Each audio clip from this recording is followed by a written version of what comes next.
That relic is the key to saving Anne. I know it. Meet me outside of Feldcroft as soon as you can.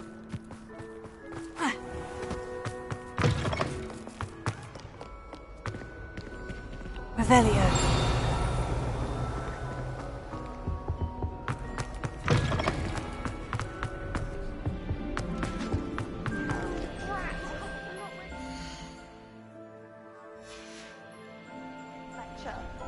Forgot my pillow.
Revelio.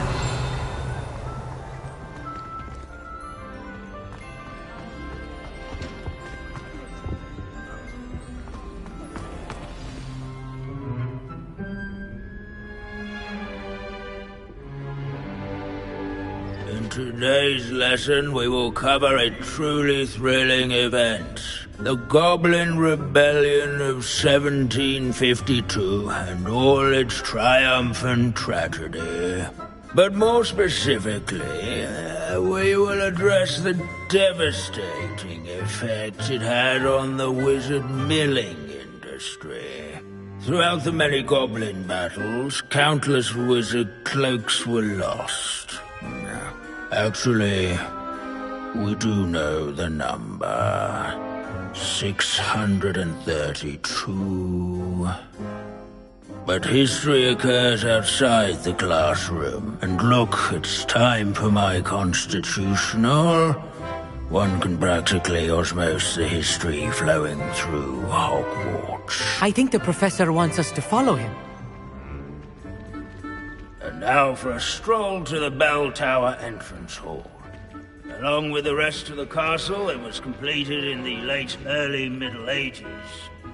The hall and the bell towers that loom above it contain myriad interesting artifacts.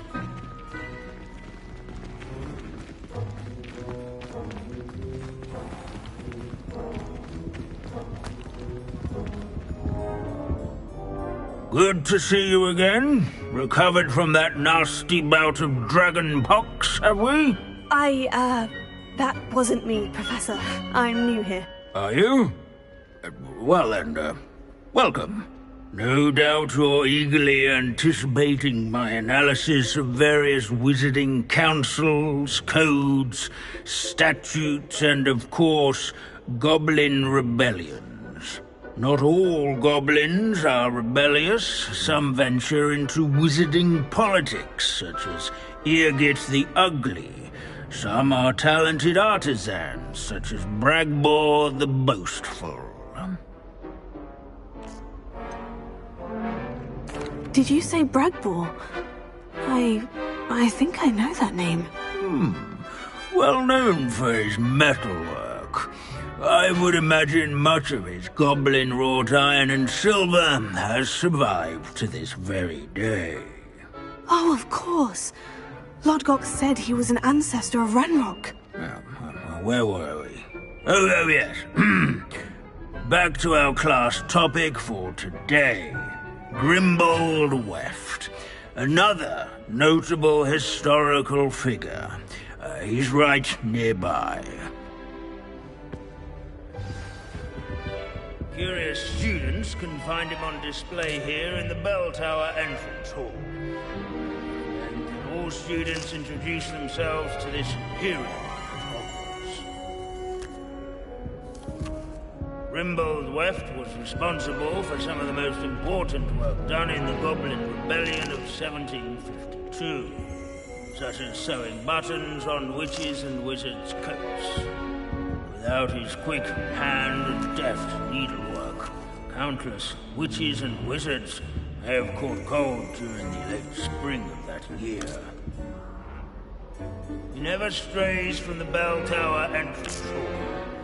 Yes, students with a thirst for knowledge would do well to seek him out.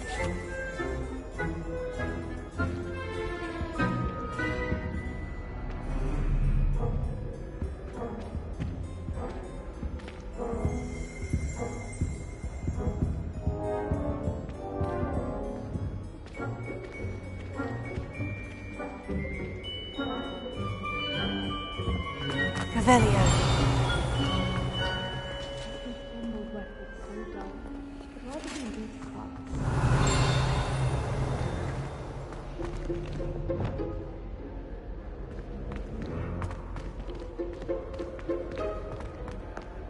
This is a centuries-old likeness of fearless knight-hunter and devoted study companion.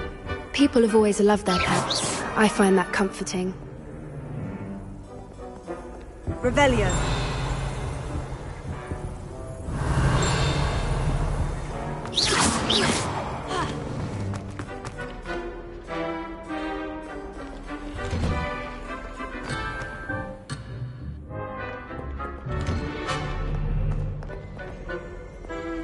Revelio.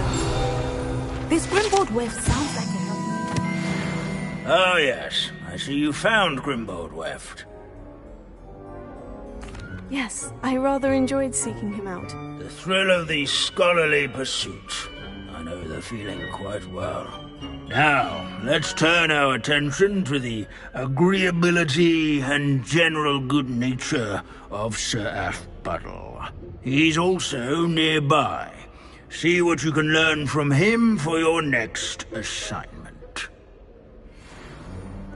Standing in eternal but symbolic watch over the bell tower is a retinue of loyal knights, or rather, statues of knights, I should clarify. Keen-eyed students will spot the statue of Sir Athbuttle of the cheerful countenance nestled among the ranks. His fame was not won by vanquishing foes in single combat, nor by slaying bloodthirsty dragons, but rather in training yards and sculleries, where his warm and approachable demeanor was celebrated by old friends and newcomers alike. I encourage everyone to make the waving statue's acquaintance.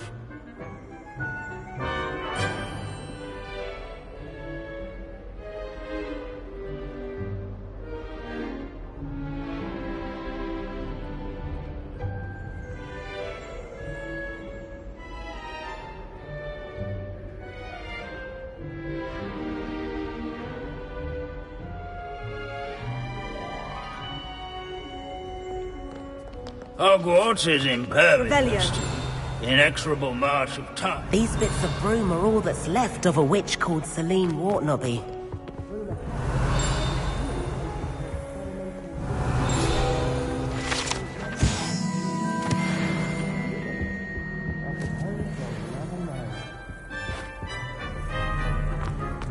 Our students often complain about... Where can I find that friendly knight you mentioned earlier? Oh yes, Sir Revelio.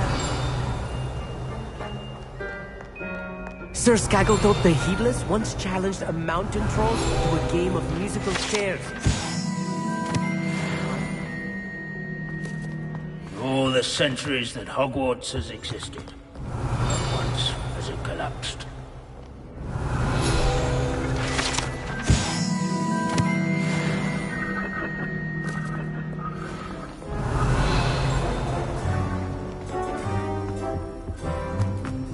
There's nothing quite so magical.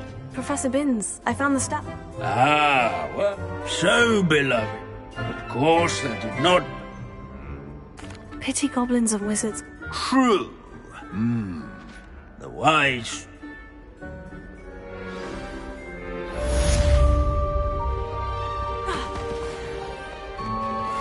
History is written by those who do their school. Or at least, I like to say that.